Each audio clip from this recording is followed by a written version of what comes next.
성경에 나오는 사람들 중에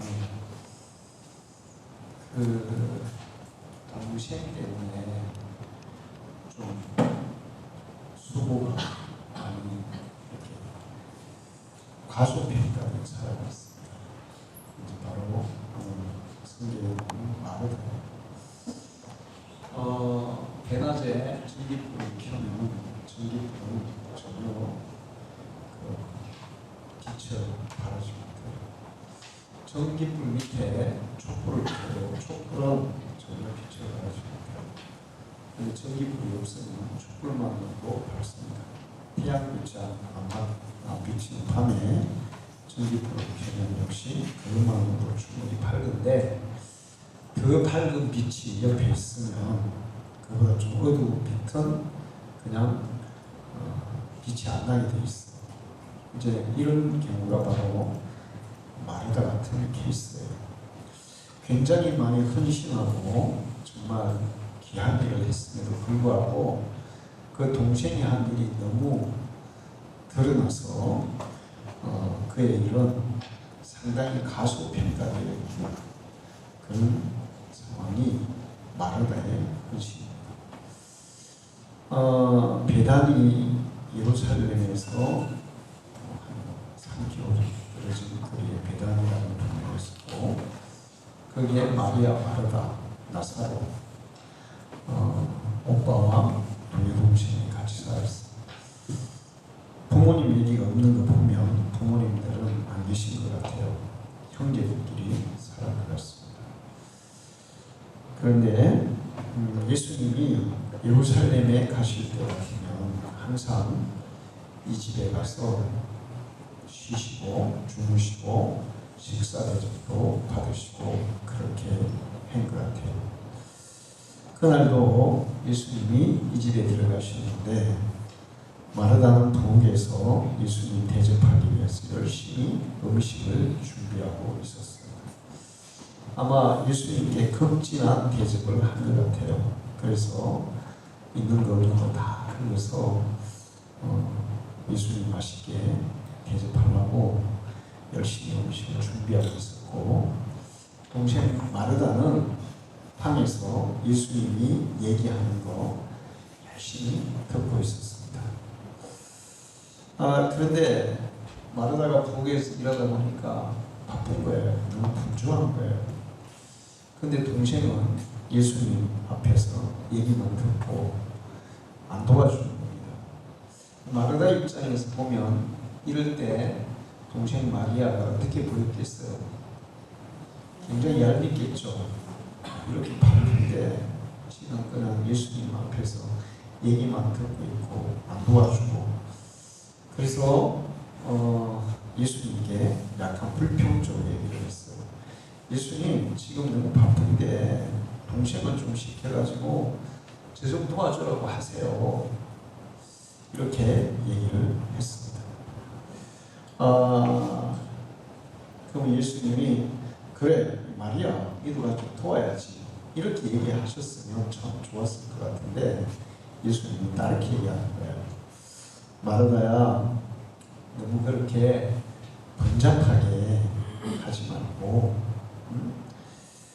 그렇게 음식 여러 가지 만든다고 그렇게 너무 수선스럽게 하지 말고 한 가지든 두 가지든 힘들지 않게 해라.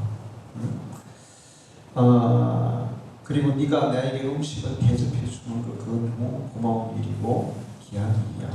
그렇지만 네 동생 마리아가 지금 내 얘기를 들어주는 것도 역시 귀한 일이란다.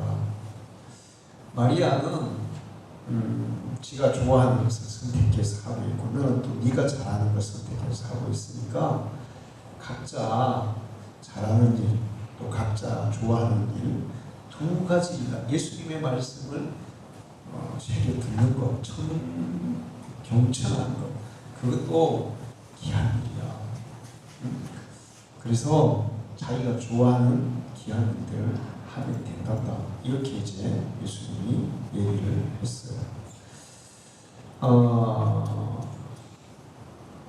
그런데 전체적인 뉘앙스, 그러니까 그 전체적인 느낌을 보면 마르다가 예수님을 대접하기 위해서 음식 준비하는 것이 마리아가 예수님의 말씀을 듣는 것보다 덜 귀한 일 같은 그런 느낌을 받게 해요. 근데 그건 아니에요. 마리아의 일대로 주님 앞에 귀한 것이었고, 또 마리아가 예수님의 말씀을 듣는 것도 역시 귀한 일이었어요. 그런데 이제 이게 서로 비교돼서 나오다 보니까 그 한쪽이 조금 더 귀한 걸 하는 것 같고 덜 귀한 걸 하는 것 같은 그런 느낌을 준다는 것입니다. 그런데 이 마리아와 마르다 얘기를 전체적으로 쭉 이거 말고 다른 얘기들이 있거든요. 그런 것들을 쭉 살펴보면 마르다의 신앙이 결코 마리아보다 부족한 것이 아니라는 것을 알 수 있어요. 단지 달란트가 달라서 지금 다르게 주님을 섬기고 있는데 그 차이일 뿐이지 마르다의 신앙이 마리아보다 부족해서 그렇게 하는 것은 절대로 아니라는 것을 성경 전체를 보면 알 수가 있습니다. 마리아의 봉사와 헌신도 주님께 반드시 필요하고 하나님 앞에 소중한 일이에요. 내가 주님을 위해서 할 수 있는 달란트, 재능, 물질, 시간 이런 것들을 가지고 주님을 섬기는 것은 다 귀한 일입니다. 마르다의 헌신을 주님은 지금은 마르다가 이렇게 약간 불평스럽게 얘기하니까 야 너무 그렇겠니? 음식 만드는데 거기 신경을 써서 그 마음이 불편하게 그렇게 하지 마. 네가 해주는 음식 한 가지 먹어도 내가 만족해. 네가 그렇게 마음이 불편해 하면서까지 그렇게 많은 것을 할 필요는 없는 거야. 그냥 지금 마리아처럼 지금 내 얘기를 들어주는 것도 사실은 나는 그것만으로도 만족해. 이런 식의 말씀이에요, 사실. 근데 성경 전체를 보면 이런 마르다의 헌신을 예수님이 소홀하게 생각하지 않았어요. 아주 귀하게 여기고 있어요. 자, 요한복음 11장을 보면 그 오빠 나사로가 병들어서 죽게 됩니다. 그런데 죽은 후에 예수님이 마리아와 마르다를 찾아와요. 예수님이 그들을 찾아오셨다는 소식을 들었을 때 누가 예수님을 마중하러 나갑니까? 마리아입니까? 마르다입니까? 마리아예요. 마르다였어요. 마르다가 예수님을 마중하러 가요. 그럼 마리아는 어떻게 했어요? 집에 있었어요. 집에 있고 안 나갔어요. 분명히 똑같은 소식을 들은 거예요. 안 나갔어요. 그러면 이때 마리아의 심정은 어땠을 것 같아요? 예수님에 대해서 어떤 마음이었을 것 같아요? 예수님이 지금 오신다고 하고 있어. 그러면 마리아는 약간 예수님에 대해서 서운하고 섭섭한 이런 마음이 있는 거예요. 그래서 그게 요한복음의 표현이 되고 있어요. 요한복음 12장 32절에 예수님이 이제 오셔서 먼저 마르다가 마중을 했어요. 그리고는 마르다가 예수님이 빨리 오셨으면 여기 계셨으면 우리 오빠가 안 죽었을 텐데요. 우리 아빠가 그만 죽어버렸습니다. 그랬더니 예수님이 걱정하지 마. 다시 살아날 거야. 이렇게 얘기하시는 거예요. 그랬더니 마르다가 여기서 아주 중요한 믿음을 고백해요. 맞습니다. 부활 때가 되면 다시 살아나겠지요. 응? 이렇게 얘기해요. 부활 때는 다시 살아날 줄로 제가 믿습니다. 그랬더니 예수님이 내가 부활이요 생명이야. 응? 때가 중요한 게 아니고 내가 바로 부활이요 생명이야. 나를 믿으면 이제 죽은 나사로가 살아날 수 있어. 그리고 살아서 믿는 사람은 영원히 죽지 않는 거야. 이렇게 얘기했더니 이 마르다가 그때 고백하는 게 정말 엄청난 고백을 해요. 이르되 주여 그러하리이다. 주는 그리스도시요 세상에 오시는 하나님의 아들이신 줄 내가 믿나이다. 이 고백은 누구의 고백과 같은 거예요? 베드로가 예수님께 대해서 신앙 고백을 하는 것과 똑같은 정말 완벽한 신앙 고백이에요. 예수님은 구세주시고 하나님의 아들이라는 그런 고백을 하고 있어요. 그러니까 이제 이 전체적으로 보면 실제적으로 마리아보다 누가 더 믿음이 좋은 거예요. 사실은 마르다가 더 믿음이 좋아요. 실제로 보면. 자, 그렇게 하고 나서 마르다가 자기 동생을 데리러 갑니다. 예수님 잠깐 계세요. 그리고 막 쫓아가서 마리아야, 예수님이 오셨어. 예수님을 찾으셔. 너 오래. 이렇게 얘기했어요. 그 얘기를 듣고 그때 마리아가 예수님 앞으로 가요. 그리고 예수님을 만나자마자 이렇게 얘기해요. 마리아가 예수 계신 곳에 가서 배웠고 그 발 아래 엎드려 이르되 주께서 여기 계셨더라면 내 오라버니가 죽지 아니하였겠나이다. 울었어요. 그 울음은 어떤 그 마음을 이렇게 나타내는 것이었을까요? 약간의 예수님이 계셨으면 우리 아빠 안 죽었을 텐데 막 이렇게 우는 거야. 그러니까 예수님이 그거 보시고 예수께서 그가 우는 것과 또 함께 온 유대인들이 우는 것을 보시고 심령의 비통이 여기시고 불쌍히 여기사. 그러니까 마리아가 막 그거 우니까 예수님이 불쌍한 마음도 들고, 야 마리아야 아직도 나를 그렇게 못 믿냐? 이런 마음도 들고. 그래서 지금 예수님도 같이 울었어요. 그 마리아가 예수님을 울게 하는 거예요 지금. 자, 그래서 이제 전체적인 이렇게 스토리를 다 종합해서 누가복음에 나오는 거 보면 마리아가 뭐 믿음이 좋은 것 같아요. 그리고 또 이제 요한복음 11장 보태 보면 마르다가 더 믿음이 좋은 것 같아요. 그래서 요한복음 12장에 가면 또 누가 더 믿음이 좋은 것 같아요? 마리아가. 왜? 예수님의 장례를 앞두고 옥합을 깨뜨리고 300대나 어마어마하게 비싼 향유를 예수님께 아낌없이 부어드리잖아요. 그래서 막상막하예요. 두 명의 신앙은 단지 달란트가 달라서 마르다는 행동파, 마리아는 무슨 파일까요? 그러면 자, 이거 맞히는 사람은 진짜 대단한 사람이에요. 마르다는 행동파예요. 마리아는 감성파. 네? 감성파? 무슨 파였을까요? 은혜파. 은혜파. 관계파예요. 관계파. 관계지향적. 마르다는 행동지향적. 내가 생각해보니까 나는 마르다까구나 이런 생각이 들었어요. 사람마다 관계지향적인 사람이 있고 행동지향적인 사람이 있는데 다 하나님 앞에 소중한 사람들이에요.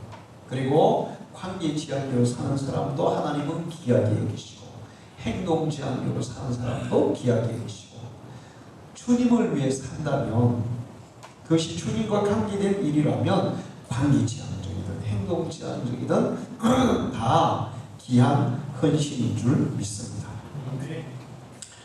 자, 그런데 이제 마르다가 주님 앞에 헌신하는 것에서 우리가 몇 가지 좀 체크하고 넘어가야 될 게 있어요. 그게 뭐냐 하면 우리도 이제 그런 경우가 있다는 겁니다. 행동파들이 많이 나타나는 거예요. 첫 번째, 여기서 우리가 짚고 나면 뭔가 하면 너무 분주하게 이것저것 마음이 혼란스러우면서 주님을 위해서 일을 하는 것은 선택과 집중이 필요한 거예요. 그러니까 막 이것저것 막 하면서 마음이 막 혼란스러워. 너무 피곤하게 느껴져. 그러면 선택과 집중을 해야 된다는 거예요. 주님을 위해 마르다는 이것저것 너무 많이 하는, 예수님은 지금 마르다가 너무 많이 하는 걸 원해요? 그냥 즐겁게 하는 걸 원해요? 예수님 음식 많이 안 먹어도 돼요. 예수님 그 음식 즐기시는 분도 아니고.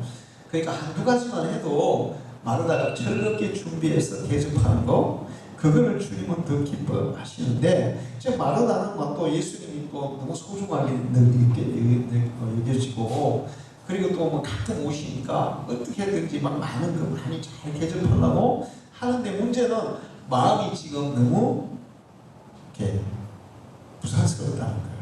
그리고 힘들다는 거예요. 우리가 주님을 위해서 봉사 헌신을 할 때 선택과 집중이 필요한 거예요.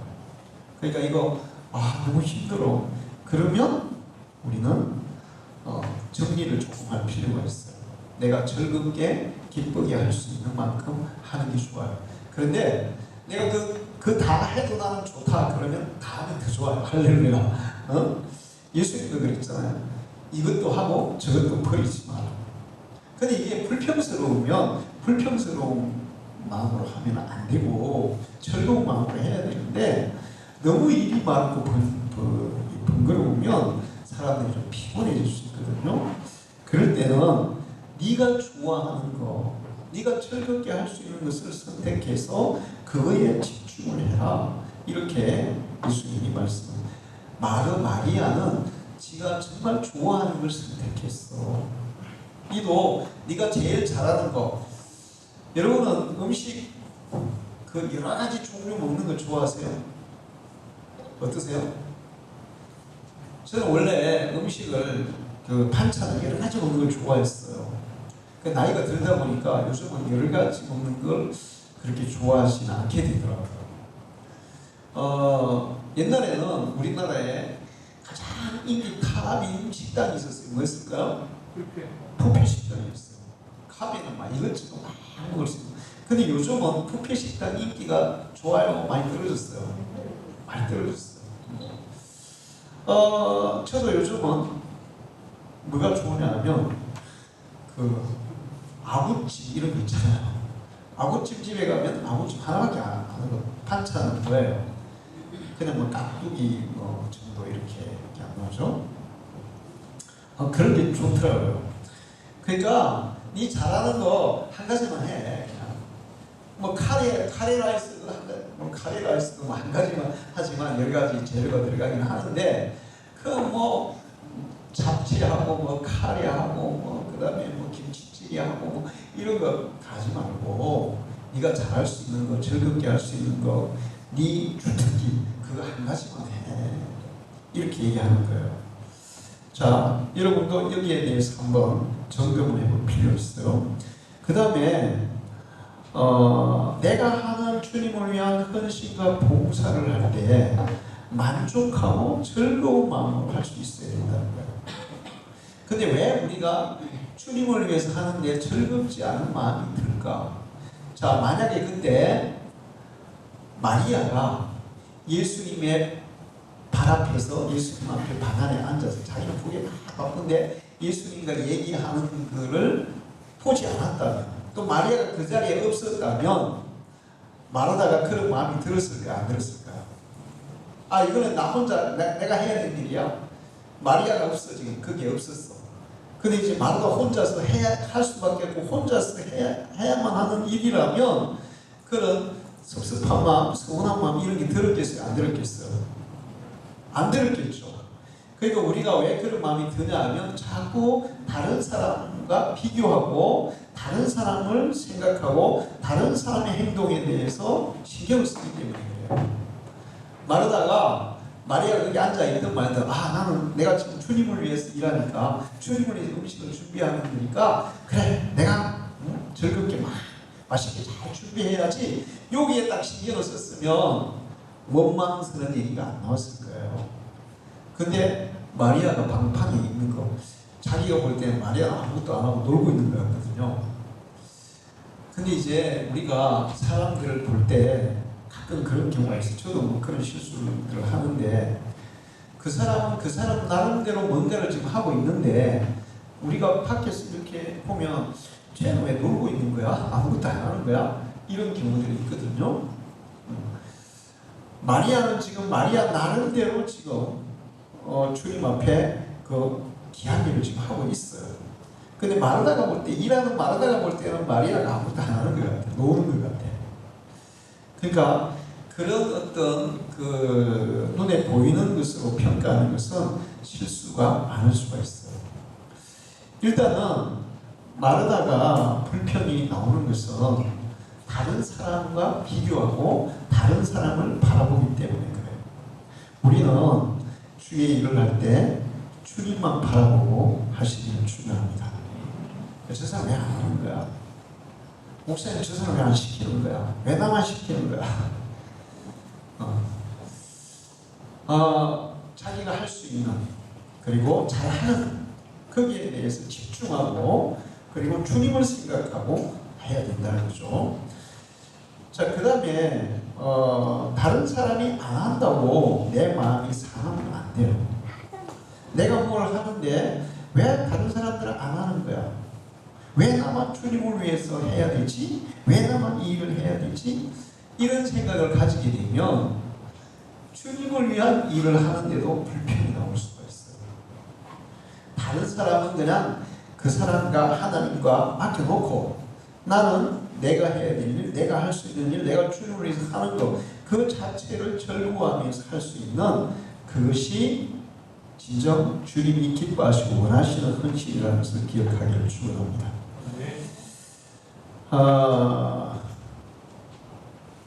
우리는 내가 즐거운 마음으로 기쁜 마음으로 또 다른 사람을 바라보지 않고 주님만 바라보면서 나에게 주어진 일을 감당하는 그런 사람이 되어야 돼요. 자, 그런데 여기 이제 한 가지 더 우리가 생각해 볼 필요가 있어요. 마르다의 신앙에서 우리가 알아야 할 중요한 점이 하나 있어요. 그 중요한 점. 그게 뭐냐면 하나님과 우리와의 관계. 우리가 하나님을 섬길 때 관계보다 일이 우선하면 피곤해져요.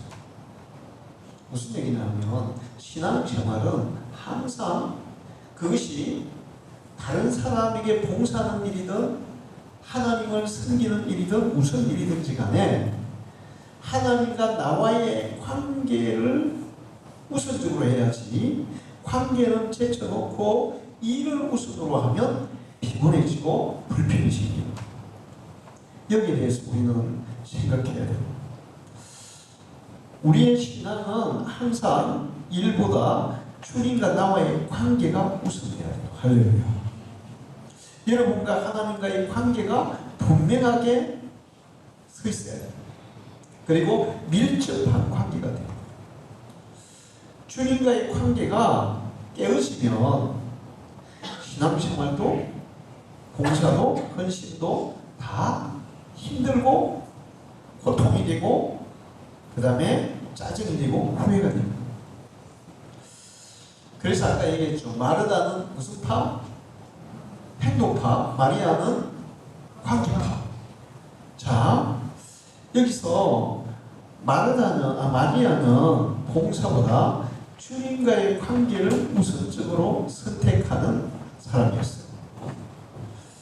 우리가 주님을 위해서 헌신하고 충성하고 봉사하고 하는 건 다 중요하고 해야 되는데 주님은 당신과의 관계를 먼저 더 깊이 할 것을 원하세요. 할렐루야. 하나님과 여러분의 관계가 더 깊어져야 돼요. 일을 하기 전에. 관계가 소원해지면 봉사와 헌신이 불평의 요소로 작용하게 되는 거예요.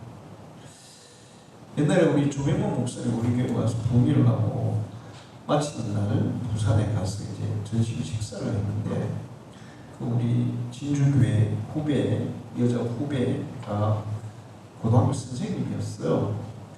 부산의 어떤 교회에 집사인데 엄청 충성하는 그런 집사였습니다. 근데 그 이제 교회가 뭐랬냐면 두날개라고 부산에 있는 어떤 교회에서 하는 두날개 제자 훈련을 하는 교회였어요. 그래서 그 교회에서 이 두날개 이제 훈련을 시켜가지고 그 교회 집사들에게 제자 훈련을 시키는 강사를 다 한 거예요. 그런데 이제 선생님 여자 집사도 그 강사 일을 했어요. 근데 한 2년 동안 진짜 헌신적으로 열심히 했대요. 그리고 이제 그렇게 열심히 하니까 교회도 많이 부흥이 됐어요. 근데 어느 날부터인가 강사들이 교회를 떠나는 거예요. 그러면서 이제 그 집사가 우리한테 우리가 이제 그 고향 선배니까 오빠라고 그러죠. 오빠 나도 지금 굉장히 갈등 중에 있어. 교회를 떠날까 싶고 막 그러는 거예요. 그래서 왜 그런 생각을 하냐? 그랬더니 지쳤다는 거예요. 너무 힘들다는 거예요. 처음에 할 때는 그게 막 하는 게 좋았다는 거예요. 너무 좋았다는 거예요. 자기가 막 가르치고 막 사람들이 뭔가 변화가 일어나는 거예요. 너무 좋았어. 근데 한 2년 하고 나니까 지금은 이제 지쳐가지고 더 이상 못하겠다고. 이제는 그만둬야 될 것 같다고. 교회도 떠나야 될 것 같다고. 이런 얘기를 했어요. 그래서 이제 문제가 뭘까요? 이제 자기가 이 제자 교육을 시킨다고, 제자 훈련을 시킨다고 사람들에게 그 일에만 너무 몰두하고 자기와 하나님과의 관계를 소홀히 합니다. 그런 케이스들이 너무 많은 거예요. 목사님들 같은 경우도 탈진하는 경우, 번업 상태가 되는 경우들이 있어요. 저도 몇 번 경험했어요. 탈진 상태가 오면 완전히 마음부터 무기력해져요. 아무 의욕이 안 생겨요. 내가 아무것도 못하겠어. 그리고 심지어는 저는 정말 우울한 마음 이런 거를 못 느껴보면서 한 사람이에요. 그런데 죽고 싶더라고요. 내가 자살을 못하니까 주님 나를 지금 불러가시면 어떨까요? 좀 불러가주세요. 그런 상태가 돼요. 그게 번업 상태가 돼요. 그게 탈진 상태가 되는데 왜 그런 상태가 오는가를 제가 곰곰이 생각해보니까 교회를 개척하고 나서 주님과 나와의 관계를 깊이 하는 것보다 그 사역에만 너무 집중한 거예요. 거기에다가 막 모든 청년을 다 쏟고 마음을 다 쏟고 시간을 다 쏟고 막 그 다음에 뭔가 막 다 쏟아버리니까 탈진이 오는 거예요. 지쳐버린 거예요. 결국에는 아무도 할 수도 없고 할 마음도 안 생기는 그런 상태가 되더라고요. 근데 제가 한 6년마다 그래서 내 목사님들 안식년이 필요하다는 걸 그때 느꼈어요. 6년 하면 원래 안식년이 필요해요. 1년 다 안 쉬더라도 좀 이렇게 쉬면서 충전해야 되는데 탈진이 오더라고요. 6년 지나고 나니까. 물론 어떤 목사님은 10년, 20년은 탈진이 안 온대. 그분들은 체력이 건강해서 그럴까요? 왜 그럴까요? 완전히 안 쏟아서 그럴 거야. 안 쏟아서. 다 쏟으면 6년 지나면 탈진 오게 돼 있어. 자, 그런데 그래서 이제 그럴 때 아무도 못할 것 같아요. 진짜 의욕도 안 생기고 할 수도 없고 하고 싶은 마음도 안 생기고 차라리 그냥 천국 가고 싶고. 그럴 때 제가 이제 어떻게 했냐면 이건 내가 너무 사역에만 매달려서 주님과의 관계를 소홀히 했구나. 그래서 그럴 때 이제 한 일이 뭐냐 하면 그냥 일천 강대산 그 의자에 엎드려서 그냥 엎드려 있는 거예요. 가만히 엎드려 있는 거예요. 어떨 때는 그냥 엎드려서 이렇게 기도도 안 해요. 그냥 주님 그냥 엎드려 있는 거예요. 그냥 하나님 나 쳐다보고 계실 거 아니에요. 그래서 이제 엎드려 있다가 어떨 때는 그냥 엎드려서 자다가 어떨 때는 그냥 아무 생각도 없이 엎드려 있고 어떨 때는 이제 그냥 한숨 쉬고 어떨 때는 하나님 나 지금 이런 상태니까 나 좀 봐주세요. 그러고 근데 신기한 걸 느꼈어요. 제가 다른 건 다 생각 안 하고 그냥 어떻게 했든지 이 회복이 돼야 뭔가를 할 거 아니에요. 그래서 주님만을 온전히 바라보고 그게 엎드려 있는데 어떤 때는 있잖아요. 푹 자고 났는데 딱 일어나면 너무 기분이 좋은 거야. 너무 상쾌한 거야. 그렇게 이제 하면서 주님과 나와의 관계가 회복되면서 주님이 나에게 이렇게 주님이 주시는 것이 채워지면서 다시 의욕이 생기고 또 희망이 생기고 또 활력이 막 생기고 그러더라고요. 그래서 이 우리가 신앙생활에서 사역보다 더 중요한 것이 뭐냐? 주님과의 관계라는 거예요. 할렐루야. 여러분이 주님과의 관계를 더 깊이 할 때 모든 것을 할 수 있는 의욕이 생기고 힘이 생기고 능력이 생길 줄로 믿습니다. 사실 저는 그 신학교를 다닐 때 진짜 힘들게 했거든요. 진짜 상상을 초월하기 힘들게 했어요. 우리 집에서는 신학대학 간다고 아들 자기를 완전히 박탈하고 2년 끊죠. 그래가 2년을 끊었습니다. 근데 그러니까 등록금도 벌어야 되죠. 생활비도 해야 되죠. 그래서 제가 구두 닦기만 해봤어요. 생활비 벌어야 되니까 밤에 6시부터 밤 10시 반까지 밤에 학교에 가서 수업을 받았고 낮에는 아르바이트를 했어요. 아르바이트 할 때 처음에는 회사에서 사완처를 했어요. 회사에서 이제 여기 수출하는 액세서리 회사인데 거기서 뭐 물건이 고속터미널에 부산에서 뭐 메탈을 찍어가지고 오면 그걸 찾아서 와가지고 회사에 가져와서 그걸 만들어서 다시 또 뭐 이렇게 보내고 뭐 시청에 가서 무슨 뭐 서류 띄우라면 띄우고 이런 일들을 했거든요. 그거는 굉장히 힘든 일이 아니었어요. 그 다음에는 단추 만드는 공장, 단추 만드는 일을 했어요. 그건 정말 힘들었어요. 왜 그런가 하면 기숙사에서 그 차들이 없으니까 그 공장 기숙사에 생활을 했는데 기숙사 생활도 힘들고 그 기숙사에 밥이 있잖아요. 진짜 무시했거든요.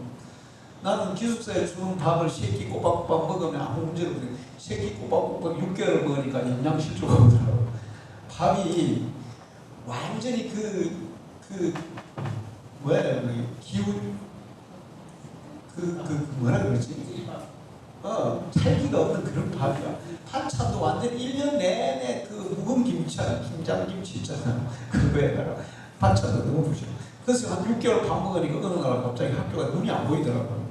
버스가 막 2대니까 3대, 교수님이 3명이 됐다, 4명이 됐다. 이거 영양실조 와가지고 눈이 그렇게 됩니다. 그리고 또 가죽 장사도 했거든요. 가죽 장사. 가죽이 뭐냐면 구두 만드는 가죽 이런 거 셰프를 들고 서울 시내에 있는 모든 구두집에 다 다녔어요. 그래서 그 보리차 장사, 뭐 인삼차 장사부터 책 장사부터 그리고 세탁소에서 세탁일까지 했어요.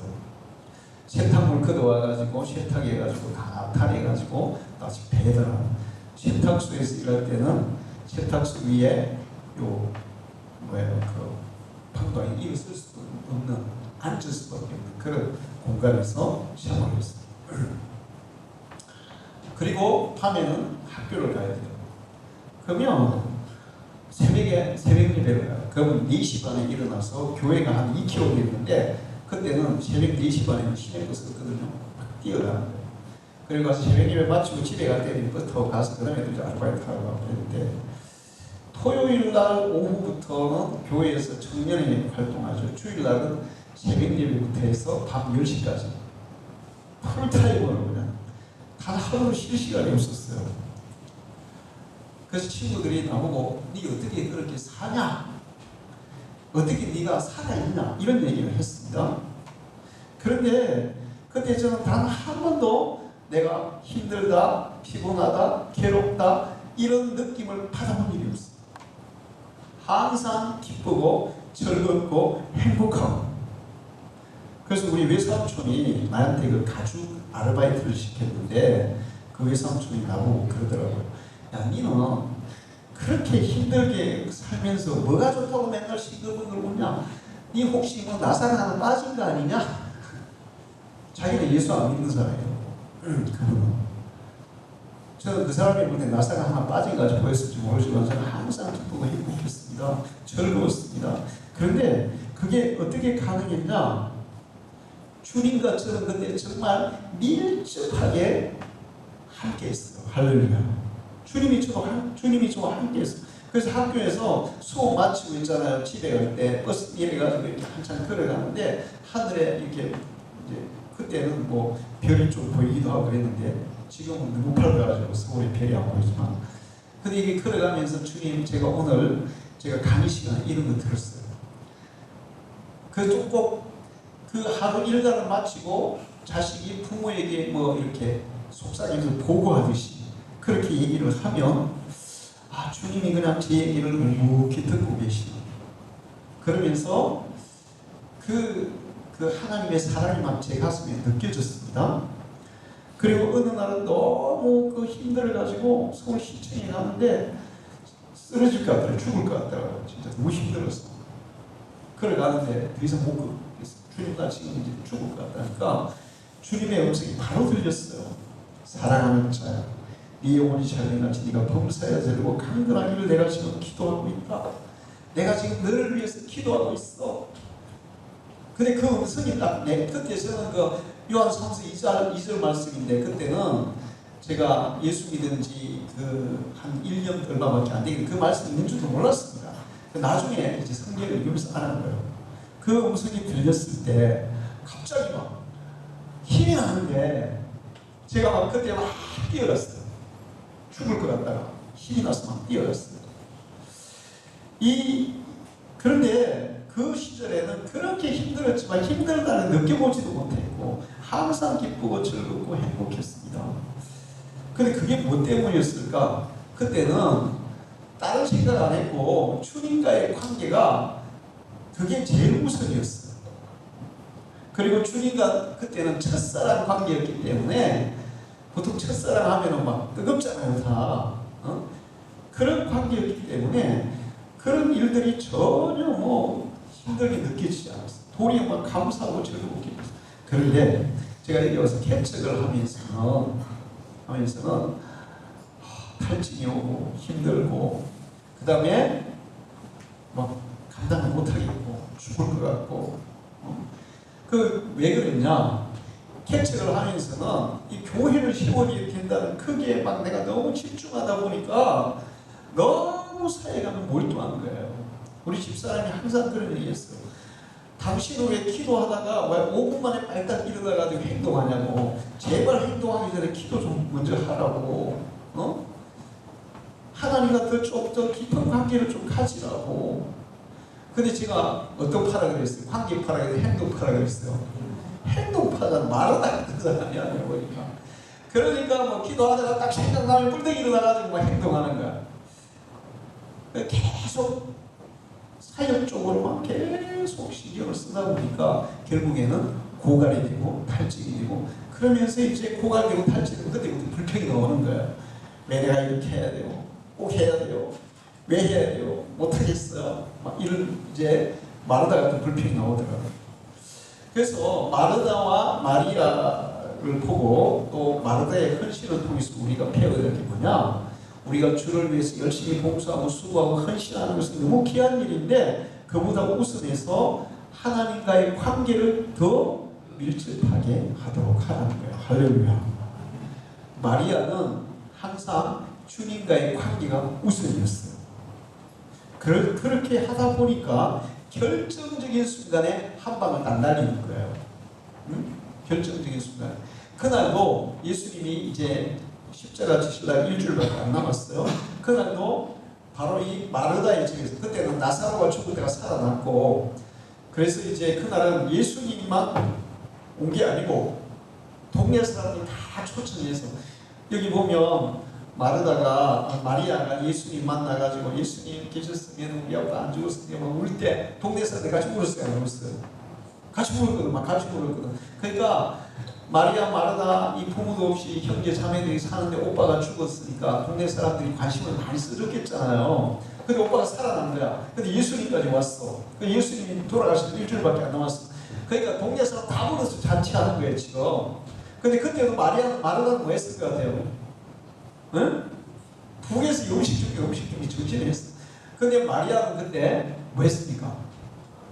옥합을 300데나리온, 지금 돈으로 계산하면 600만 원어치의 가치가 있는 그 향유를 예수님 머리에 부어드리면서 자기 머리털로 예수님의 발을 닦아드리는 그런 다른 사람이 할 수 없는 엄청난 헌신을 했어요.